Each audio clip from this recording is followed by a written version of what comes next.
আলহামদুলিল্লাহ যে আওয়াজ, ডেগে ডেগে খেসুরি পাক হইতেছে, মনে হয় আপনাদের খাওয়াই নিলেই ভালো হইতো, আওয়াজটা আরো বেশি হইতো। কি কর,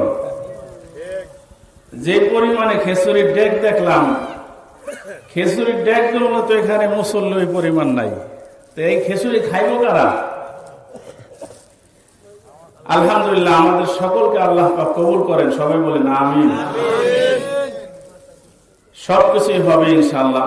কোরআন ও হাদিসের আলোচনা হবে, দেশ বরেণ্য আহলে সোহবত উলামা ইকরাম এখানে বয়ান করবেন, পাশাপাশি আমাদের পেটও ভরবে, রূহেরও খোরাক হবে। কি বলেন? ইনশাআল্লাহ রূহেরও খোরাক হবে। তো আপনাদের সম্মুখে আমি কোরআনের একটি আয়াত তেলাওয়াত করেছি, একখানি হাদিস তেলাওয়াত করেছি। কোরআন ও হাদিস, একটি হাদিস একটি আয়াত, এগুলোকে কেন্দ্র করে কিছুক্ষণ দিনই কথাবার্তা বলার প্রয়াস করবে ইনশাআল্লাহ। সর্বপ্রথম যা কিছু আল্লাহ তাআলা বলাবেন আগে আমাকে, এরপরে আপনাদের সকলকে আমল করার মতো যোগ্যতা আল্লাহ নসিব করেন, সবাই বলেন আমিন। কোরআনের যে আয়াতখানা তেলাওয়াত করেছি, এই আয়াতের আগে সাবলীল একটা তর্জমা আমরা শুনি। কি বলেন? অনেকে বয়ান করে আলহামদুলিল্লাহ মাশাআল্লাহ খুব ভালো বয়ান করে, কিন্তু কোরআনের আয়াতের তর্জমাটা সুন্দরভাবে সবাইকে শোনানোর দরকার, এটা অনেক সময় বাদ করে যায়। তো কোরআনের বরকত দিয়েই আমরা আজকে ইনশাআল্লাহ মাহফিলের প্রথম আলোচনা শুরু করব। সবাই আমরা একটু খেয়াল করে শুনি আল্লাহ তাআলা এই আয়াতের মধ্যে কি বলতেছেন। আল্লাহ তাআলা নবী করিম সাল্লাল্লাহু আলাইহি ওয়াসাল্লামকে সম্বোধন করে বলতেছেন, কুল, হে নবী আপনি বলে দিন, ইন কানা আবাউকুম, যদি তোমাদের পিতা, ওয়া আবনাউকুম তোমাদের পুত্র, ওয়া ইখওয়ানুকুম তোমাদের ভাই, একটু খেয়াল করে শুনি তর্জমাটা, কোরআনের তর্জমা হইতেছে, খেয়াল করে শুনি। ওয়া ইখওয়ানুকুম তোমাদের ভাই, ওয়া আজওয়াজুকুম তোমাদের পত্নী মানে স্ত্রী, ওয়া আশিরাতুকুম তোমাদের প্রতিবেশী আত্মীয় স্বজন, ওয়া আমওয়ালুন ইকতারাফতুমুহা এবং তোমাদের ধন দৌলত যেগুলো তোমরা উপার্জন করো, ওয়া তিজারাতুন এবং তোমাদের ব্যবসা বাণিজ্য, তাখশাউনা কাসাদাহা যে ব্যবসা বাণিজ্যের মধ্যে লোকসানের আশঙ্কা রয়েছে। ব্যবসার মধ্যে লোকসান নাই তো ওইটার কথা আল্লাহ বলতেছেন, ওয়া তিজারাতুন তাখশাউনা কাসাদাহা যে ব্যবসার মধ্যে তোমরা লোকসানের আশঙ্কা করো,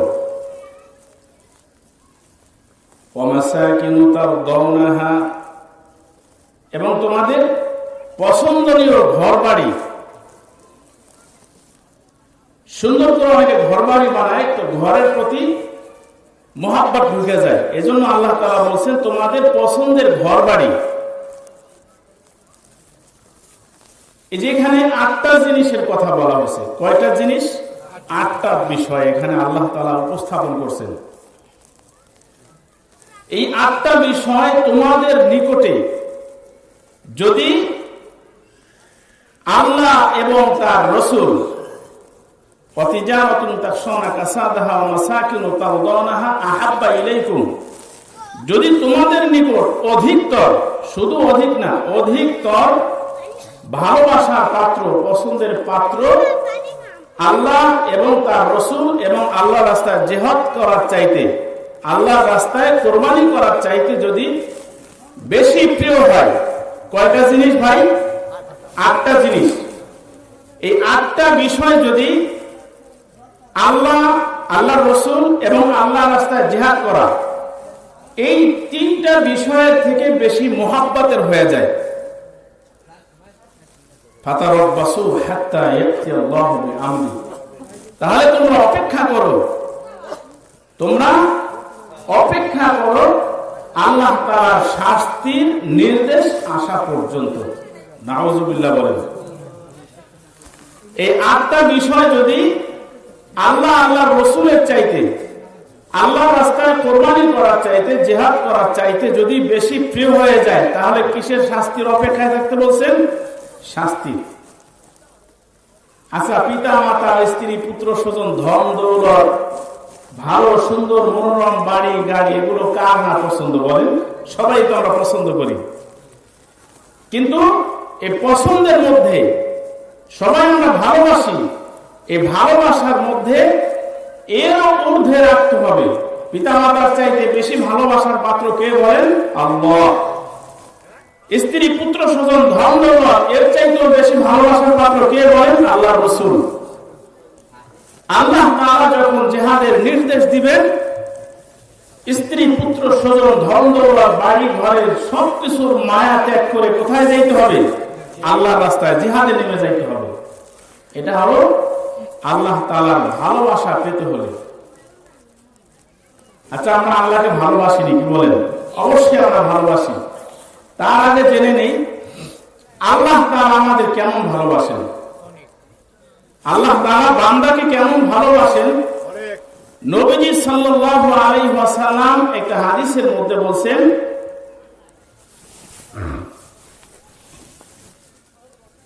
একটা সন্তানকে 70 জন মা ভালোবাসলে যেই পরিমাণ ভালোবাসা হয়, কতজন মা? 70 জন মা।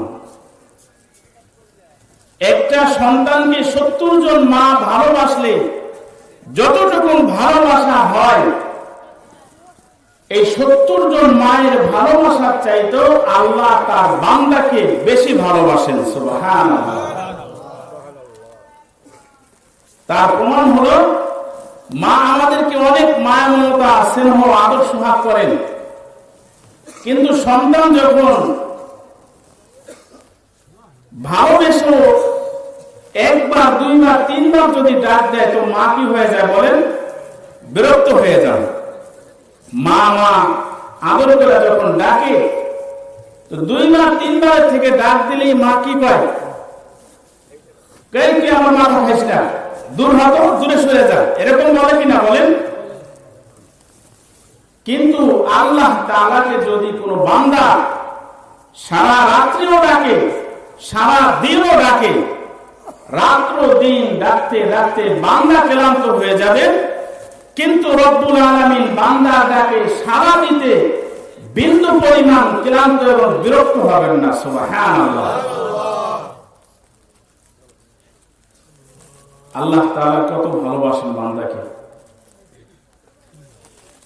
কারণ আমরা নাম শুনছি, একজন পাপী জীবনভর নাফরমানি করছে, জীবনভর গুনাহ করছে, তারপরেও যদি মাওলা পাককে প্রাণ ধরে একটা ডাক দেয়, তো এই নাফরমান বান্দার ডাকেও আল্লাহ তাআলা 70 বার উপস্থিত হাজিরা দেয়। সুবহানাল্লাহ। লাব্বাইক আবদি, লাব্বাইক আবদি, একবার ডাকলেই আল্লাহ তাআলা 70 বার সাড়া দেন, বিন্দু পরিমাণ রাগ হন না। তিনি বান্দাকে এত ভালোবাসেন। তো কারণ আমরা নাম জানি, এই আল্লাহ তাআলা বান্দাকে কত ভালোবাসেন এর একটা জ্বলন্ত উদাহরণ আমি দিতেছি কোরআন থেকে। কারণ ছিলেন হযরতে মূসা আলাইহিস সালাতু ওয়াস সালামের বংশভূত, তারই চাচাতো ভাই। অঢেল ধন সম্পদের মালিক আল্লাহ তাআলা তাকে বানাইছিলেন, এবং তার জামানার সবচেয়ে বড় আলেম তাওরাতের। তার মতো সুমধুর কণ্ঠে তাওরাত পড়নেওয়ালা কোনো ব্যক্তি ছিলেন না। কারণ এত সুন্দর মধুর কণ্ঠে তাওরাত পড়তেন, অনেক বড় জ্ঞানী ছিলেন, অনেক বড় ধনভাণ্ডারের মালিক ছিলেন, কিন্তু পাশাপাশি তার কিছু বদ খাসাবাত ছিল। সে ছিল জালেম, মাজলুমদের প্রতি খুবই অত্যাচার করত, আশ্রয়হীন অসহায়দের প্রতি, বিশেষ করে মূসা আলাইহিস সালাতু ওয়াস সালামকে অনেক হিংসা করত, এবং তার সাথে যারা ছিল তাদের প্রতি পাশবিক নির্যাতন করত এই জালিম। তো মূসা আলাইহিস সালাতু ওয়াস সালামের উপরে জিনার তহমত লাগাবে ষড়যন্ত্র করছে। কিসের তহমত ভাই? জিনার অপবাদ। মূসা আলাইহিস সালাতু ওয়াস সালামকে কিভাবে বেইজ্জতি করা যায়, মূসা আলাইহিস সালাতু ওয়াস সালামকে সমাজের বুকে কিভাবে খাটো করা যায়, তার পায় তারা খুব বড় ধরনের একটা চক্রান্ত বাজারে এক নর্তকী বেশ্যা মহিলাকে অনেক অর্থ সম্পদ দিয়া রাজি করাইছে যে তুমি ভরা মজলিসে বলে দিবা মুসা আমার সাথে জিনায় লিপ্ত হয়েছে। নাউজুবিল্লাহ বলেন। ভরা মজলিসের মধ্যে ওই মহিলা মুসা আলাইহিস সালাতু ওয়াস সালামের বিরুদ্ধে বেবিচার জিনার অপবাদ দিছে। মুসা কিন্তু সাধারণ কোন নবী নয়, তিনি জলিলুল কদর নবীদের মধ্যে অন্যতম একজন নবী, যিনি মুসা কালিমুল্লাহ তুর পর্বতে বসে বসে আল্লাহর সাথে প্রেমালাপ করত। যে মুসাকে আল্লাহ তাআলা অনেক মুজিজা দেখাইছেন, অনেক বড় জলিলুল কদর নবী, তার নবুয়তের শানে জিনার তহমত লাগায় দিছে। তো মুসা আলাইহিস সালাতু ওয়াস সালাম মহিলাকে ধমক দিয়ে বলে, ওই মহিলা তুই কি আমারে চেনো না? আমি জামানার নবী, সাবধান হয়ে যাও, আল্লাহর গজবের শিকার হয়েও না, তুমি শুধরায় নাও। আল্লাহ রাসূল বারবার বুঝানোর পরে মহিলার ভিতরে অনুশোচনা আসছে, মহিলা ভয় পেয়ে গেছে। মহিলা কয়, হায় হায়, নবীর শানে বেয়াদবি করেছি, যে কোনো মুহূর্তে আল্লাহ তাআলার গজব আমার উপরে নাজিল হইতে পারে, ভয় আসছে। তো ভরা মজলিসে বলে দিছে, কারণ আমাকে অনেক অর্থ করি দিয়া লোভ দেখাইয়া তার বিরুদ্ধে এই নির্যাতনের অপবাদ দিতে আমাকে প্রলোভন দিছে। তো সমাজের মধ্যে সবাই জেনে গেল মুসা আসলে ব্যভিচারে লিপ্ত হয় নাই, এটা ছিল কারণের ষড়যন্ত্র। আল্লাহর নবী সাথে সাথে সিজদায় পড়ে গেছেন। কত বড় অপবাদ! নবী হইয়া জিনায় লিপ্ত হয় সাধারণ কোন অপবাদ নয়। এলাকার যদি কোনো মাতুব্বরের উপরে যারা সাধারণত সমাজের বিচার সালিশ করে, তাদের বিরুদ্ধে সাধারণ একটা তহমত, একটা অপবাদ বিরাট বড় কিছুর, কি বলেন ঠিক কিনা? এলাকার চেয়ারম্যানের বিরুদ্ধে যদি কেউ ছোটখাটো একটা কলঙ্ক লেপন করে, এটা কিন্তু চেয়ারম্যানের পক্ষে সাধারণ না, বিরাট বড় ব্যাপার। আর মুসা কিন্তু চেয়ারম্যানের মতো সম্মানিত নয়, বরং তার চাইতেও আরো অনেক ঊর্ধ্বের নবুয়ত, অনেক শানওয়ালা নবী, অনেক মানওয়ালা নবী, অনেক বড় জালালি নবী। তো নবী মুসা আলাইহিস সালাতু ওয়াস সালাম সিজদায় পড়ে গেছেন, আল্লাহর কাছে ফরিয়াদ জানাইতেছেন, বলতেছে, ও আল্লাহ, যদি আমি তোমার সত্য পয়গম্বর হয়ে থাকি, তাহলে কারণের উপরে এখনই তোমার গজব নাজিল করবা। কে বদদোয়া করছে? আরে জীবন কেন? জোরে বলেন, কে বদদোয়া করছে? একটু হা হু করে ঘুমাই যায় না। বৃহস্পতিবারে মাহফিল হওয়ার কথা ছিল, বৃষ্টিতে ভিজা বুঝে একবারে প্যানপ্যানা হয়ে গেছেন আপনারা। আমিও কিন্তু ঢাকার থেকে আসছিলাম বৃষ্টিতে ভিজা পুরা, এই ঠান্ডা কিন্তু আমারও ছড়ে নাই। দেখতেছি আমার মধ্যে ওই জিমানি শুরু হয়ে গেছে, তাহলে কথা বলুন কেমনে? জোরে বলেন আল্লাহু আকবার, আল্লাহু আকবার। কে বদদোয়া করছে? কে?